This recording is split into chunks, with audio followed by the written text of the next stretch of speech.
जय माता दी। हर हर महादेव। विष्णु भगवान की जय। बृहस्पतिवार व्रत कथा करने की विधि। बृहस्पतिवार के दिन जो भी स्त्री पुरुष व्रत करे उनको चाहिए कि वह दिन में एक ही समय भोजन करे, क्योंकि बृहस्पति भगवान का इस दिन पूजन होता है। भोजन पीले चने की दाल आदि का करें, परंतु नमक नहीं खावे, और पीले वस्त्र पहने और पीले ही फलों का प्रयोग करें। पीले चंदन से पूजन कर प्रेम पूर्वक बृहस्पति देव की कथा सुननी चाहिए।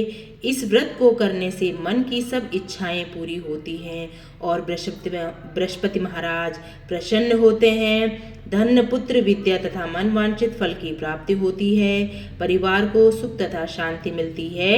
इसलिए यह व्रत श्रेष्ठ और अति फलदायक है। इस व्रत में केले के वृक्ष का पूजन करना चाहिए तथा कथा और पूजन के समय मन, कर्म, वचन से शुद्ध होकर जो इच्छा हो बृहस्पति देव से प्रार्थना करनी चाहिए। उनकी इच्छाओं को बृहस्पति देव अवश्य पूरी करते हैं, ऐसा मन में दृढ़ विश्वास रखना चाहिए। बृहस्पतिवार व्रत कथा। एक समय की बात है कि हमारे भारतवर्ष में एक राजा राज्य करता था। वह बड़ा प्रतापी और दानी था। वह नित्य देवालय में दर्शन करने जाता था। ब्राह्मण एवं गुरु की सेवा किया करता था। उसके दरवाजे से कोई निराश नहीं जाता था। प्रत्येक बृहस्पतिवार को व्रत एवं पूजन करता था।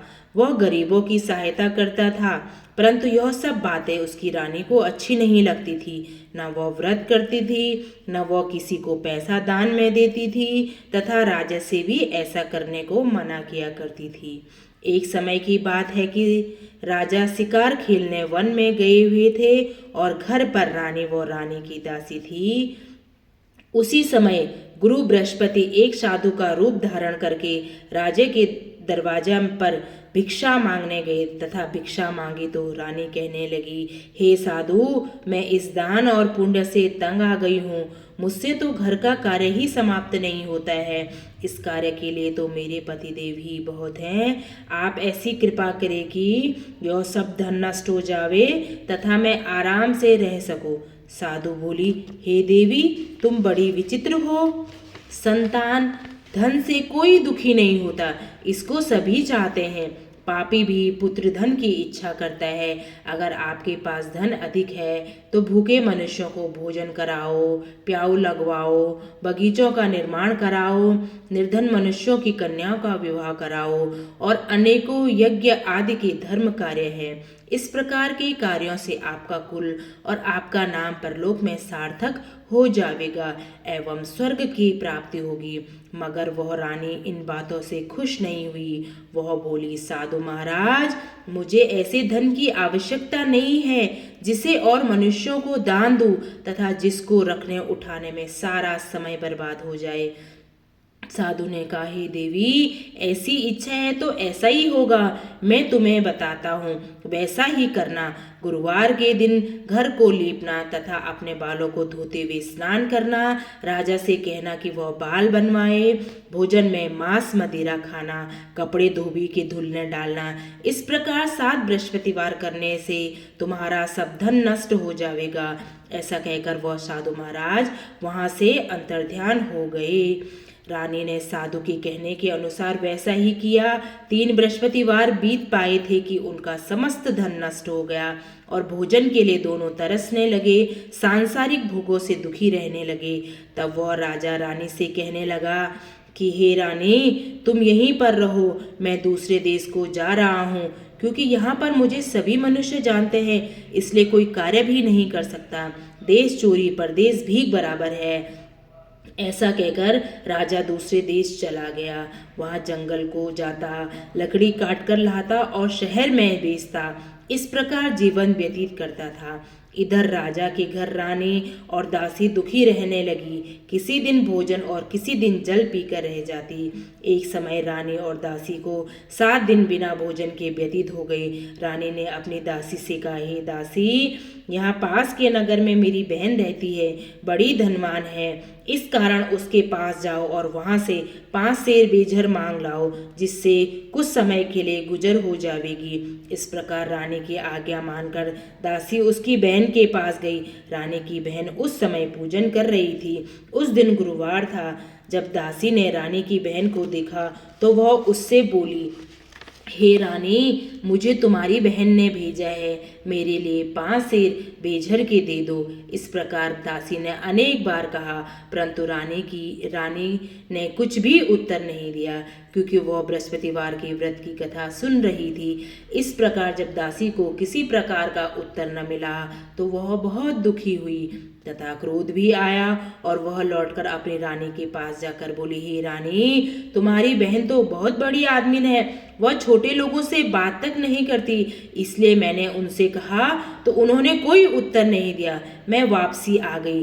रानी बोली, हे दासी, इसमें उसका दोष नहीं है, जब बुरे दिन आते हैं तब कोई सहारा नहीं देता, अच्छे और बुरे का पता आपत्ति काल में ही लगता है, जो ईश्वर की इच्छा होगी वही होगा, सब हमारे भाग्य का दोष है।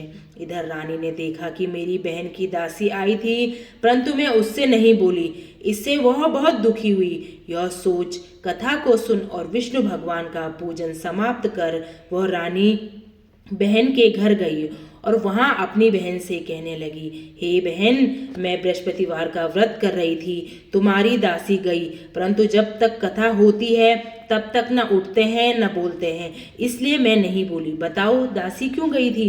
रानी बोली, बहन, हमारे यहाँ अनाज नहीं था, वैसे तुमसे कोई बात छिपी नहीं है, इस कारण मैंने दासी को तुम्हारे पास 5 सेर बेजर लेने भेजा था।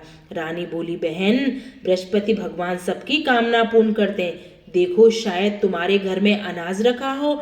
इस प्रकार के वचन जब रानी ने सुने तो घर के अंदर गई और वहां उसे एक घड़ा बेजर से भरा मिल गया।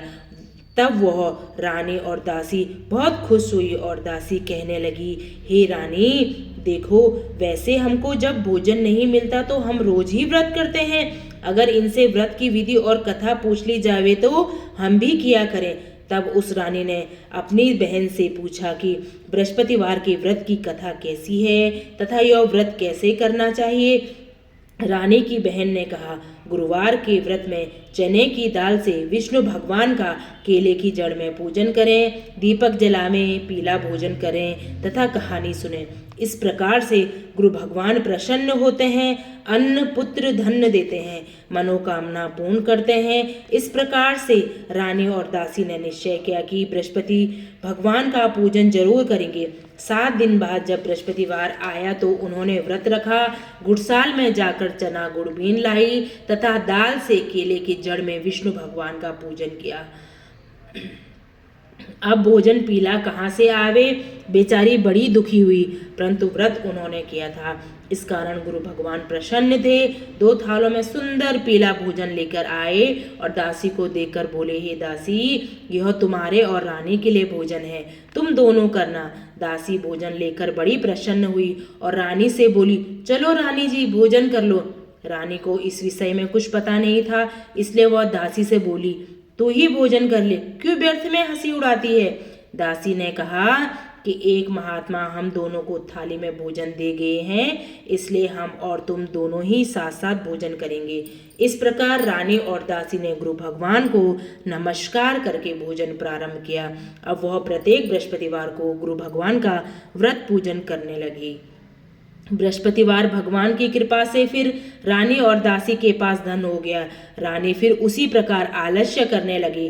तब दासी बोली, देखो रानी, तुम पहले इसी प्रकार आलस्य किया करती थी, तुमको धन रखने में कष्ट होता था, इस कारण सभी धन नष्ट हो गया था। अब गुरु भगवान की कृपा से मिला है तो फिर तुम्हें आलस्य होता है। बड़ी मुसीबतों के बाद हमने यह धन पाया है, इसलिए हमें दान पुण्य करना चाहिए। भूखे मनुष्यों को भोजन कराना, प्याऊ लगवाना, ब्राह्मणों को दान, कुआं, तालाब आदि का निर्माण करवाना, मंदिर पाठशाला बनवाकर दान दो, कुंवारी कन्याओं का विवाह करवाओ, धन को शुभ कार्यों में खर्च करो, जिससे तुम्हारे कुल का यश बढ़ेगा तथा स्वर्ग प्राप्त हो। रानी ने इसी प्रकार कर्म करने प्रारंभ कर दिए तथा यश फैलने लगा। एक दिन रानी और दासी विचार करने लगी कि न जाने राजा किस प्रकार होंगे, उनकी कोई खबर नहीं है। गुरु भगवान से उन्होंने प्रार्थना की और भगवान ने रात्रि में राजा को स्वप्न में कहा, हे राजा, उठ, तेरी रानी तुझको याद कर रही है, अपने देश को चल। राजा प्रातःकाल उठा और विचार करने लगा। स्त्री जाति खाने और पहनने की संगी होती है, परंतु भगवान की आज्ञा मानकर वह अपने नगर के लिए चलने को तैयार हुआ। इससे पूर्व जब राजा प्रदेश में चला गया तो प्रदेश में दुखी रहने लगा। प्रतिदिन जंगल से लकड़ी बीनकर लाता और उन्हें शहर में बेचकर अपने दुखी जीवन को कठिनता से व्यतीत करता था। एक दिन राजा दुखी हो अपनी बातों को याद करके रोने लगा। तब उस जंगल में बृहस्पति देव एक साधु का रूप धारण करके आए और राजा से बोले, हे लकड़हारे, तुम इस सुनसान जंगल में किस चिंता में बैठे हो, मुझे बतलाओ। यह सुनकर राजा के नेत्रों में जल भर आया। साधु की वंदना कर बोले, हे प्रभु, आप सब कुछ जानने वाले हो। इतना कह साधु को संपूर्ण कहानी बतला दी। महात्मा दयालु होते हैं। उससे बोले, हे राजा, तुम्हारी स्त्री ने बृहस्पति देव का अपमान किया था, इस कारण तुम्हारी यह दशा हुई है। अब किसी बात की चिंता मत करो, भगवान तुम्हें पहले से अधिक धनवान करेंगे। देखो, तुम्हारी स्त्री ने भी गुरुवार का व्रत आरंभ कर दिया है। मेरा कहना मानकर तुम बृहस्पतिवार का व्रत करके चने की दाल गुड़ जल के लोटे में डालकर केले का पूजन करो, फिर कथा कहो और सुनो, भगवान तेरी कामनाओं को पूर्ण करेंगे। साधु को प्रसन्न देख राजा बोले, हे प्रभु, मुझे लकड़ी बेचकर इतना पैसा नहीं मिलता जिससे भोजन करने के उपरांत कुछ भी बचा सकूं। मैंने रात्रि में अपनी रानी को व्याकुल देखा है। मेरे पास कुछ भी नहीं जिससे उसकी खबर तो मंगा सकूं, और फिर कौन सी कहानी कहूं, मुझको कुछ भी मालूम नहीं है। साधु ने कहा, हे राजा, तुम किसी बात की चिंता मत करो। बृहस्पतिवार के दिन तुम रोजाना की तरह लकड़ियां लेकर शहर जाओ। तुमको हर दिन से दुगना धन प्राप्त होगा, जिससे तुम भली प्रकार भोजन करोगे तथा बृहस्पति देव की पूजा का सामान आ जाएगा। और बृहस्पति देव की कहानी कहो, जो इस प्रकार से है। बृहस्पति देव की कहानी। प्राचीन काल में एक ब्राह्मण था। वह बहुत निर्धन था। उसकी कोई भी संतान नहीं थी। उसकी स्त्री मलिनता के साथ रहती थी। वह न स्नान करती थी, न किसी देवता का पूजन करती थी। प्रातःकाल उठते ही सर्वप्रथम भोजन करती थी, बाद में अन्य कोई कार्य करती थी। इससे वह ब्राह्मण बड़े दुखी रहते थे। बेचारे बहुत कुछ कहते थे, परंतु उसका कोई परिणाम नहीं निकला। भगवान की कृपा से ब्राह्मण की स्त्री के कन्या रूपी रत्न पैदा हुआ और वह कन्या अपने पिता के घर में बड़ी होने लगी। वह बालिका प्रातःकाल स्नान करके विष्णु भगवान का जाप करने लगी, बृहस्पति देव का व्रत करने लगी। अपने पूजा पाठ को समाप्त करके पाठशाला जाती तो अपनी मुट्ठी में जौ भर के ले जाती और पाठशाला के मार्ग में डालती जाती। तब वे जौ स्वर्ण के हो जाते। लौटते समय उनको बीनकर घर को ले आती थी। एक दिन वह बालिका सूप में उन सोने के जौओं को फटक कर साफ कर रही थी। उसके पिता ने देख लिया और कहा, बेटी, सोने के जौओं को फटकने के लिए सोने का सूप होना चाहिए। दूसरे दिन गुरुवार था। इस कन्या ने व्रत रखा और बृहस्पति देव से प्रार्थना करने लगी, हे प्रभु, मैंने आपकी पूजा सच्चे मन से की हो तो मेरे लिए सोने का सूप दे दो। बृहस्पति देव ने उसकी प्रार्थना स्वीकार कर ली। रोजाना की तरह वह कन्या जौ फैलाती हुई जाने लगी। जब लौटकर जौ बीन रही थी तो बृहस्पति देव की कृपा से सोने का सूप मिला। उसे वह घर ले आई और उसमें जौ साफ करने लगी, परंतु उसकी माँ का वही ढंग रहा। एक दिन की बात है कि कन्या सोने के सूप में जौ साफ कर रही थी। उसी समय शहर के राजा का पुत्र वहां होकर निकला। इस कन्या के रूप और कार्य को देखकर मोहित हो गया तथा अपने घर आकर भोजन तथा जल त्याग कर उदास हो लेट गया। राजा को जब इस बात का पता लगा तो अपने मंत्रियों के साथ उसके पास गए और बोले, हे बेटा, तुम्हें किस बात का कष्ट है? किसी ने अपमान किया है अथवा कोई और कारण हो तो बताओ, मैं वही कार्य करूंगा जिसे तुम्हें प्रसन्नता हो। अपने पिता की राजकुमार ने बातें सुनी तो वह बोला, मुझे आपकी कृपा से किसी बात का दुख नहीं है। किसी ने मेरा अपमान नहीं किया है, परंतु मैं उस लड़की के साथ विवाह करना चाहता हूँ जो सोने के सूप में जौ साफ कर रही थी। वह सुन राजा आश्चर्य में पड़ गया और बोला, हे बेटा, इस तरह की कन्या का पता तुम ही बताओ, मैं उसके साथ तेरा विवाह अवश्य करवा दूंगा। राजकुमार ने उस लड़की के घर का पता बतलाया। ब्राह्मण देवता राजकुमार के साथ अपनी कन्या का विवाह करने के लिए तैयार हो गया। विधि विधान के अनुसार ब्राह्मण की कन्या का विवाह राजकुमार के साथ हो गया। कन्या के घर से जाते ही पहले की भांति उस ब्राह्मण देवता के घर में गरीबी का निवास हो गया। अब भोजन के लिए अन्न भी बड़ी मुश्किल से मिलता था। एक दिन दुखी हो ब्राह्मण देवता अपनी पुत्री के पास गए। बेटी ने पिता की दुखी अवस्था को देखा और अपनी माँ का हाल पूछा। तब ब्राह्मण ने सभी हाल कहा। कन्या ने बहुत सा धन देकर अपने पिता को विदा किया। इस तरह ब्राह्मण का कुछ समय सुखपूर्वक व्यतीत हुआ। कुछ दिन बाद फिर वही हाल हो गया। ब्राह्मण फिर अपनी कन्या के पास गया और सभी हाल कहा तो लड़की बोली, हे पिताजी, आप माताजी को यहाँ लेवा लाओ, मैं उन्हें विधि बता दूंगी जिससे गरीबी दूर हो जाएगी। वह ब्राह्मण देवता अपनी स्त्री को साथ लेकर पहुंचे तो पुत्री अपनी माँ को समझाने लगी, माँ, तुम प्रातःकाल उठकर सर्वप्रथम स्नान आदि करके विष्णु भगवान का पूजन करो तो सब दरिद्रता दूर हो जाएगी। परंतु उसकी माँ ने एक भी बात नहीं मानी और प्रातःकाल उठकर अपनी पुत्री के बच्चों की जूठन को खा लिया। एक दिन उसकी पुत्री को बहुत गुस्सा आया और एक कोठरी से सभी सामान निकाल दिया और अपनी माँ को उसमें बंद कर दिया। प्रातःकाल उसमें से माँ को निकाला तथा स्नान आदि करा करके पाठ करवाया तो उसकी बुद्धि ठीक हो गई और फिर प्रत्येक बृहस्पतिवार का व्रत रखने लगी। इस व्रत के प्रभाव से उसकी माँ बहुत ही धनवान तथा पुत्रवती हो गई और बृहस्पति जी के प्रभाव से स्वर्ग को प्राप्त हुई तथा वह ब्राह्मण भी सुखपूर्वक इस लोक से सुख भोग कर स्वर्ग को प्राप्त हुए। इस प्रकार कहानी कहकर साधु देवता वहां से लोप हो गए। धीरे धीरे समय व्यतीत होने पर वही बृहस्पतिवार का दिन आया। राजा जंगल से लकड़ी काटकर शहर में बेचने गया। उसे हर दिन से अधिक पैसा मिला। राजा ने व्रत की सामग्री लाकर गुरुवार का व्रत किया। उस दिन से उसके सभी क्लेश दूर हुए। परंतु जब दोबारा गुरुवार का दिन आया तो बृहस्पतिवार का व्रत करना भूल गया। इस कारण बृहस्पति भगवान नाराज हो गए। उस दिन नगर के राजा ने विशाल यज्ञ का आयोजन किया तथा खुशी में यह घोषणा कर दी कि कोई भी मनुष्य अपने घर भोजन न बनावे, न आग जलावे, समस्त परिवार मेरे यहाँ भोजन करने आवे। इस आज्ञा को जो न मानेगा उसके लिए फांसी की सजा दी जाएगी। इस तरह की घोषणा संपूर्ण नगर में करवा दी गई। राजा की आज्ञानुसार शहर के सभी लोग भोजन करने लगे, लेकिन लकड़हारा कुछ देर से पहुंचा, इसलिए राजा उसको अपने साथ लिवा ले गए और ले जाकर भोजन करा रहे थे तो रानी की दृष्टि उस खूंटी पर पड़ी जिस पर उसका हार लटका हुआ था। वह वहां दिखाई नहीं दिया। रानी ने निश्चय किया कि मेरा हार इस मनुष्य ने चुराया है। उसी समय पुलिस को बुलाकर उसे जेल खाने में डलवा दिया। जब राजा जेल खाने में चला गया और बहुत दुखी होकर विचार करने लगा कि न जाने कौन से पूर्व जन्म के कर्म से मेरे लिए दुख प्राप्त हुआ है, वह उसी साधु को याद करने लगा जो कि जंगल में मिला था। उसी समय तत्काल बृहस्पति देव साधु के रूप में प्रकट हुए और उसकी दशा को देखकर कहने लगे, अरे मूर्ख, तूने बृहस्पति देव की कथा नहीं कही, इस कारण तेरे लिए दुख प्राप्त हुआ है। अब चिंता मत कर, बृहस्पतिवार के दिन जेल खाने के दरवाजे पर 4 पैसे पड़े मिलेंगे, उससे तू बृहस्पति देव की पूजा करना, तेरे सभी कष्ट दूर हो जाएंगे। बृहस्पतिवार के दिन उसे पैसे मिले। राजा ने कथा कही। उसी रात्रि को बृहस्पति देव ने उस नगर के राजा को स्वप्न में कहा, हे राजा, तुमने जिस आदमी को जेल खाने में बंद कर दिया है वह निर्दोष है, वह राजा है, उसे छोड़ देना।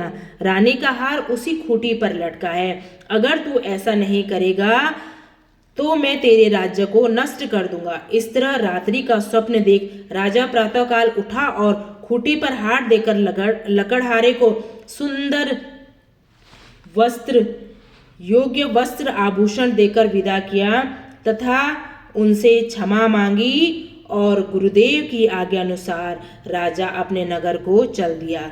जब राजा नगर के निकट पहुंचा तो उसे बड़ा ही आश्चर्य हुआ। नगर में पहले से अधिक बाग, तालाब, कुएं तथा बहुत सी धर्मशाला मंदिर बन गई हैं। राजा ने पूछा कि यह किसका बाग है और धर्मशाला है। तब नगर के सब लोग कहने लगे, यह सब रानी दासी के हैं। तब राजा को आश्चर्य हुआ और गुस्सा भी आया। रानी ने यह खबर सुनी कि राजा आ रहे हैं तो उसने दासी से कहा, हे दासी, देख हमको राजा कितनी बुरी हाल में छोड़ गए थे, वह हमारी ऐसी हालत देखकर लौट न जाए, इसलिए तू दरवाजे पर खड़ी हो जा। आज्ञा अनुसार दासी दरवाजे पर खड़ी हो गई और राजा आए तो उन्हें अपने साथ लिवा लाई। तब राजा ने क्रोध करके अपनी तलवार निकाली और पूछने लगी, यह बताओ कि धन तुम्हें कैसे प्राप्त हुआ है? तब उन्होंने कहा, हमें यह सब धन बृहस्पति देव जी के प्रभाव से प्राप्त हुआ है। राजा ने निश्चय किया कि 7 दिन बाद तो सभी बृहस्पति देव का पूजन करते हैं, परंतु मैं रोजाना की तरह 3 बार कहानी कहूंगा तथा व्रत किया करूंगा। अब हर समय राजा के दुपट्टे में चने की दाल बंधी रहती तथा दिन में 3 बार कहानी कहते। एक दिन राजा ने विचार किया कि चलो अपनी बहन के यहाँ चलें। इस तरह निश्चय कर राजा घोड़े पर सवार हो अपनी बहन के यहाँ चलने को तैयार हो गया। मार्ग में उसने देखा कि कुछ आदमी एक मुर्दे को लिए जा रहे हैं। उन्हें रोककर राजा कहने लगा, अरे भाइयों, मेरी बृहस्पति देव की कहानी सुन लो। वे बोले, लो, हमारा तो आदमी मर गया, इसको अपनी कथा की पड़ी है। परंतु कुछ आदमी बोले, अच्छा कहो, हम तुम्हारी कथा भी सुनेंगे। राजा ने दाल निकाली और जब कथा आधी हुई तो मुर्दा हिलने लगा, और जब कथा समाप्त हो गई तो राम राम कह के वह मनुष्य खड़ा हो गया। आगे मार्ग में उसे एक किसान खेत में हल चलाता मिला।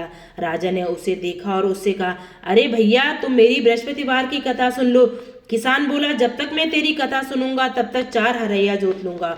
जा अपनी कथा किसी और को सुनाना। इस प्रकार राजा चलने लगा। राजा के हटते ही बैल पछाड़ खाकर गिर गई तथा उसके पेट में बड़े जोर से दर्द होने लगा। उसी समय उसकी माँ रोटी लेकर आई। उसने जब यह देखा तो अपने पुत्र से सब हाल पूछा और बेटे ने सब हाल कह दिया। तो बुढ़िया दौड़ी दौड़ी उस घुड़सवार के पास गई और उससे बोली कि मैं तेरी कथा सुनूंगी, अपनी कथा मेरे खेत पर ही चलकर कहना। राजा ने बुढ़िया के खेत पर जाकर कथा कही, जिसके सुनते ही वह बैल खड़े हो गए तथा किसान का पेट का दर्द भी बंद हो गया। राजा अपनी बहन के घर पहुंचा। बहन ने भाई की खूब मेहमानी की। दूसरे दिन प्रातःकाल राजा जगा तो वो कहने लगा कि सभी लोग भोजन कर रहे हैं। राजा ने अपनी बहन से कहा, ऐसा कोई मनुष्य है जिसने भोजन नहीं किया है, और मेरी बृहस्पतिवार की कथा सुन लो। बहन बोली, भैया, यह देश ऐसा ही है, पहले ये लोग भोजन करते हैं, बाद में अन्य काम करते हैं। अगर कोई पड़ोस में हो तो देख आऊं।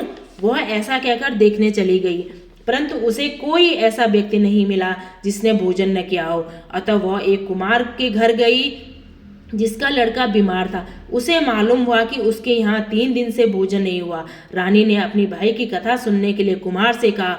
वह तैयार हो गया। राजा ने जाकर बृहस्पतिवार की कथा कही, जिसको सुनकर उसका लड़का ठीक हो गया। इससे राजा की प्रशंसा होने लगी।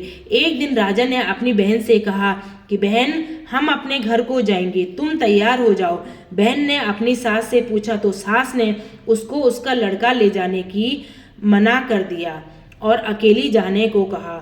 राजा इस प्रकार अपनी बहन को साथ नहीं ले गया और वह अपने नगर को लौट आया।